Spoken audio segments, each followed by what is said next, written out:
হে হোসাইন, তুমি এটা কি করলে? তুমি এটা কিসের আঞ্জাম দিলে? তুমি রাসূলুল্লাহ সাল্লাল্লাহু আলাইহি সাল্লামের বাগানে এমন কি সব ফুলগুলোকে ফুটিয়ে তুললে যা কখনোই কোনো পয়গাম্বার করতে পারেননি। আমি সচরাচর একটা খুব ছোট একটা কাগজ কলম আর টেবিলের মানুষ, যে কারণে অনেকগুলো মানুষ একসঙ্গে সামনে আসলে আমার ভেতরটা কাঁপে। এটা সত্যি কথা। আমি খুব কম মানুষের সঙ্গে কথা বলার অভ্যস্ততা রাখি, তবে আজকের এই অনুষ্ঠান এবং আজকে আপনারা যারা এখানে উপস্থিত রয়েছেন তাদের উদ্দেশ্যে প্রায় ১৫০০ বছর আগের সেই প্রেমকে লালন করে খতিব খাজা গরিবে নওয়াজ কয়েকটা লাইন বলেছিলেন। সেটা হচ্ছে, তরিকে হুসাইন ইখতিয়ার কর দি, দর গুলশান মুস্তফা বাহর কর দি, আজ হিজ पैगंबर नकार आबाद कर, वल्लाहे হুসাইন কারি কর দি। অর্থটা বলে দিচ্ছি, নাহলে হয়তো দুর্বোধ্য মনে হতে পারে, যে হে হোসাইন, তুমি এটা কি করলে?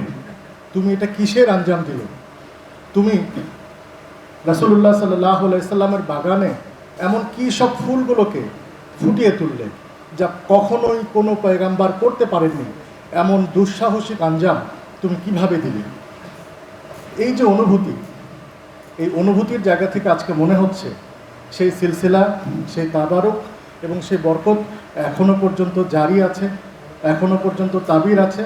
এবং আমার সামনে যারা বসে আছেন তারা হুসাইনের প্রেমে, মওলা হাসানের প্রেমে, মওলা আলীর প্রেমে এবং একই সঙ্গে রাসূলুল্লাহ সাল্লাল্লাহু আলাইহি ওয়াসাল্লাম এবং তার আহলে বায়তের প্রেমে আমরা একসঙ্গে উপস্থিত হয়েছি।